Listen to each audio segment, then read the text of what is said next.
Hey everybody, welcome back to my channel. Today I'm doing a book review for A Fire Upon the Deep by Vernor Vinge.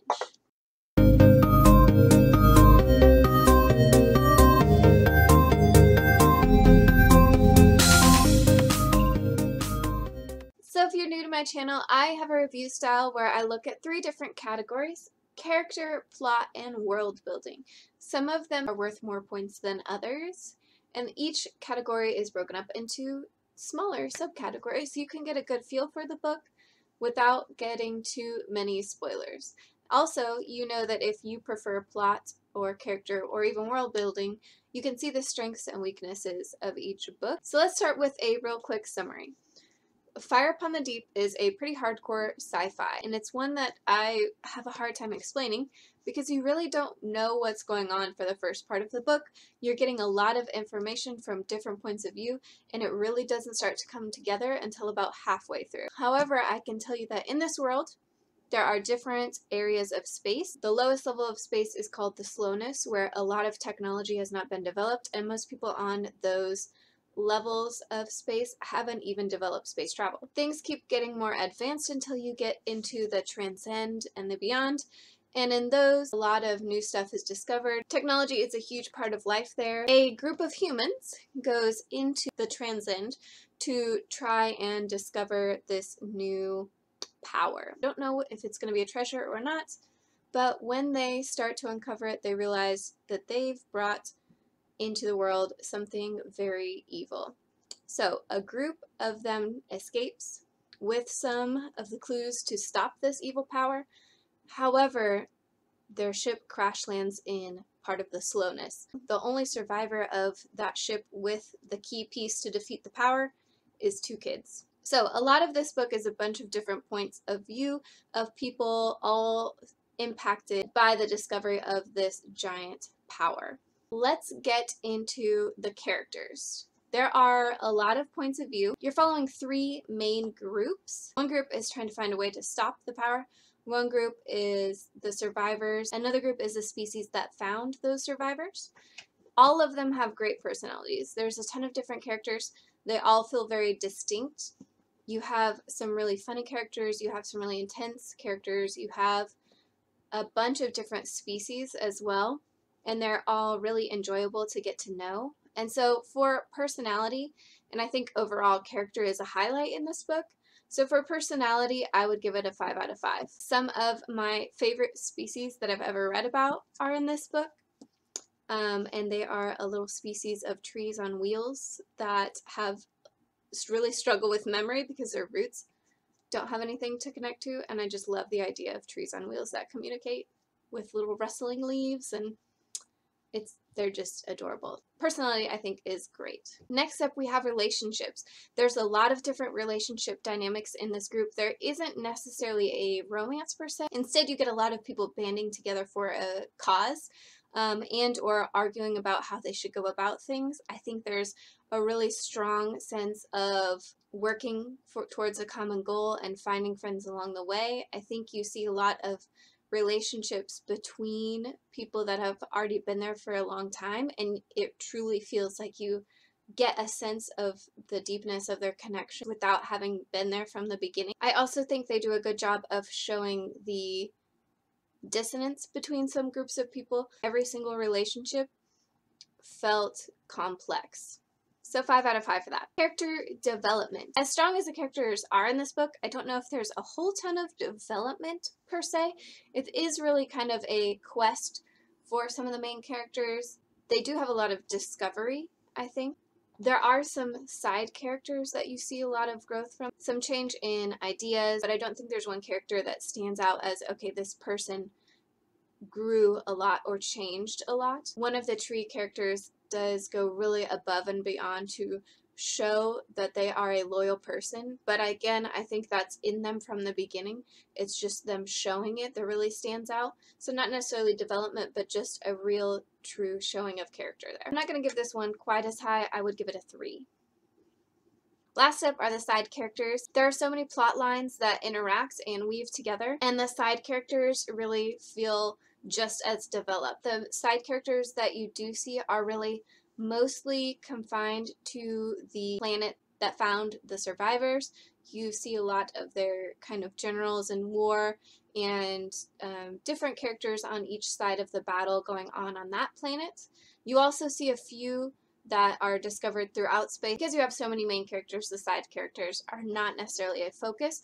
However, there were a few side characters that were incredibly hilarious, some that were incredibly brave, and some that were just really funny to read about. Again, I would probably give it a 3 out of 5. So, if we're adding up points, again, and I knew character was going to be a high one, this is going to get 16 out of 20. Alright, on to our next major category, which is plots. So this one has a lot of highs and lows for me. I feel like part of me could have given this book a 5 out of 5, and part of me wanted to give it a 3, and a lot of it had to do with my wide range of opinions on the plot. So this one's going to be a little bit harder to quantify, but we'll give it a shot. The first one is timeline and pacing, and this is one of the things that I did struggle with regarding this book. I really enjoyed the plot, but it was just a little bit too long of a book for me. There are definitely parts where I felt like things could have been sped up and where I really just wanted to figure out what was going on, and it had been so long since I'd been given any indication that we were getting there. So timeline and pacing was something I think this book struggled with a little bit, but this one is definitely more of how I personally felt about this. I don't think it would be an issue with someone who really has read a lot of sci-fi, but if you are just getting into sci-fi, know that it does have a longer timeline. Things are stretched out, and you're going to have to push through in a few spots. Action is next up on our list. I felt like this book you were building up for a majority of the book, which is again part of that timeline and pacing. There was a lot happening in the beginning, and then most of that middle 600 pages was build up and then things coming together at the end. There were definitely bits and pieces here and there, but they were more either internal struggles or a small, mechanical malfunction, or stopping on this planet to get fuel instead of a primary action feel.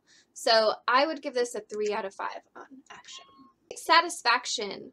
Now this I especially consider the ending of the book. Did it wrap everything up? Did I have questions still?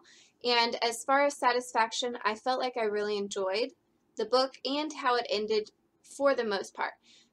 I think there were two big storylines by the end of it, kind of the slow world conflict and the conflict with the power that had been discovered.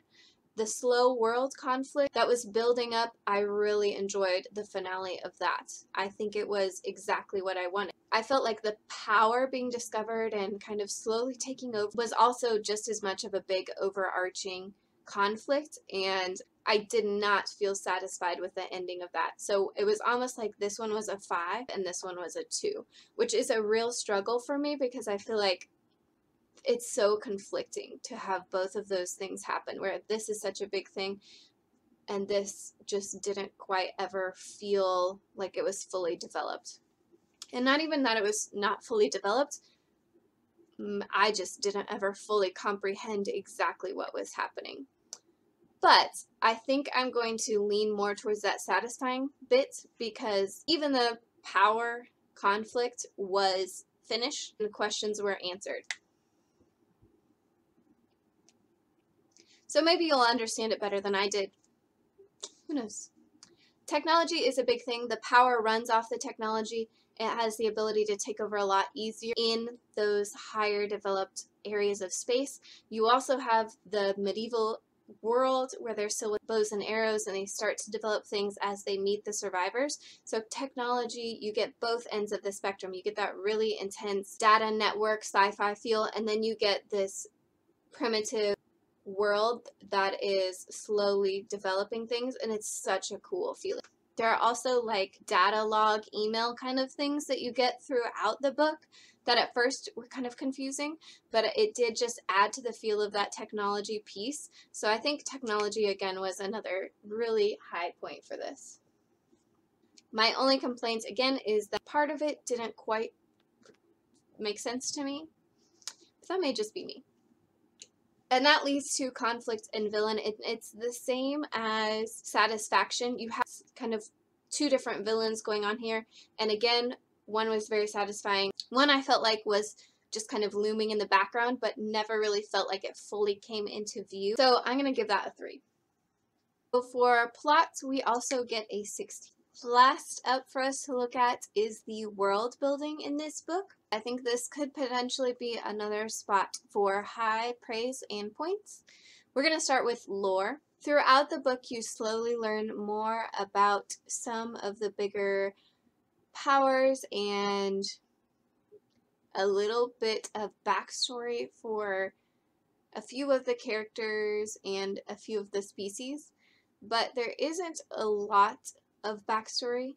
Most of it is just you moving forward throughout this and focusing on the quest hand. So you do learn a little bit about different pieces of characters' lives, but as far as a whole world lore, you don't quite get as much. There is one side character that has a ship named after a kind of god or creator in their world, and that little backstory towards the end is really cool, but it's one little snippet. I don't think there's a whole ton of lore, so I'll go ahead and give that a 2.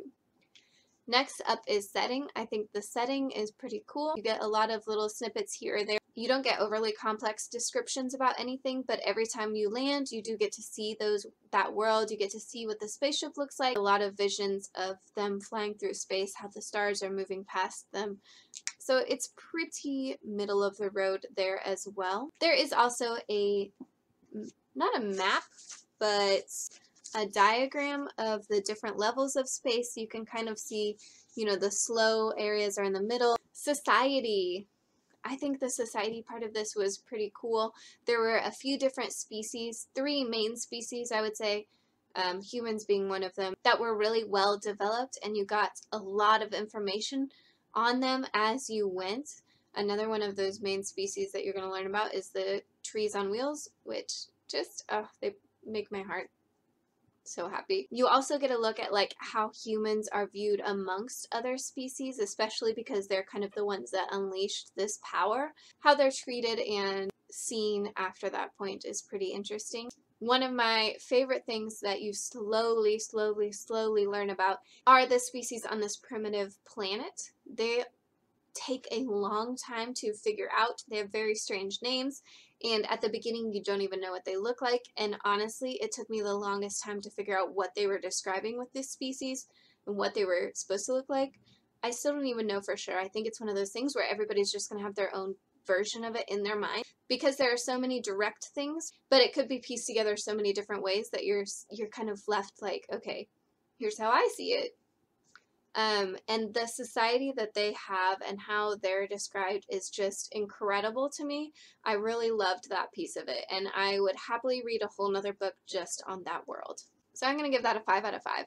I think I enjoyed all aspects of those societies. You also get a little bit into the customs or the mannerisms of each species, how species interact with each other, how they interact with other species, the tree people and how they use their leaves to communicate, versus the species on the primitive planet and how they interact with each other, and how the humans kind of break those boundaries at some points without realizing it. That's just another thing to consider. I don't think customs were a main highlight. I do think the little pieces of those customs that came up were fun to consider.